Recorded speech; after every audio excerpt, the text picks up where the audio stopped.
माँ की सीख। ईसा एक बहुत ही समझदार और आज्ञाकारी लड़की है। करीबन 10 दिन पहले जब वह उठी तो उसने सोचा कि वह अपनी सहेली के घर चली जाए। वह तैयार होकर घर से निकल ही रही थी कि उसने देखा कि वह घर पर कोई नहीं है जिसे वह बताकर जा सके। पापा दफ्तर गए थे, माँ घर के काम से बाहर गई थी और छोटा भाई सो रहा था, इसलिए वह बिना बताए ही चली गई। उसकी माँ जब घर आई तो ईसा को घर पर ना पाकर माँ चिंतित हो गई। उसकी माँ ने आस पड़ोस में पूछा, मगर जब ईसा का किसी को कुछ न पता था तो उन्होंने ईसा के पापा को फ़ोन किया।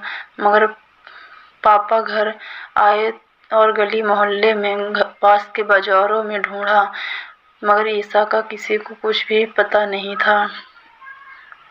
8 घंटे बाद जब ईसा की माँ और पापा पुलिस में रिपोर्ट दर्ज करवाने जा ही रहे थे कि ईसा आ गई। ईसा को देखकर माँ फूट-फूट कर रोने लगी और पापा की भी आंखें नम थीं। माँ ने कहा कि बेटा तुम ठीक हो ना? मेरी बच्ची इतनी देर कहाँ थी? इतना कहते कहते माँ की आंखों में आंसू आ गए और उन्होंने ईसा को गले लगा लिया। बिना बताए घर से जाने पर माँ ने ईसा पर गुस्सा भी किया और उसे घर का काम करने की सजा भी दी। इन सब से ईसा माँ से बहुत नाराज थी। रात को जब माँ ने ईसा को खाने के लिए बुलाया तो ईसा ने खाना भी नहीं खाया और माँ से बात भी नहीं की। माँ समझ गई थी कि वह उनसे नाराज है। जब अगली सुबह ईसा उठी तो उसकी माँ घर पर नहीं थी। ईसा को चिंता होने लगी क्योंकि उसकी माँ इस तरह बिना बताए कहीं नहीं जाती थी। फिर उसने अपने पापा को फ़ोन किया मगर उन्होंने फ़ोन नहीं उठाया।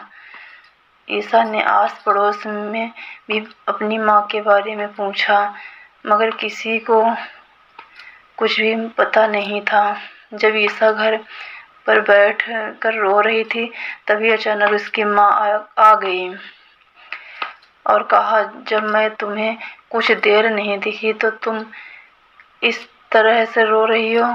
जब कल तुम मुझे 8 घंटे दूर रही तो मेरी हालत क्या हुई होगी?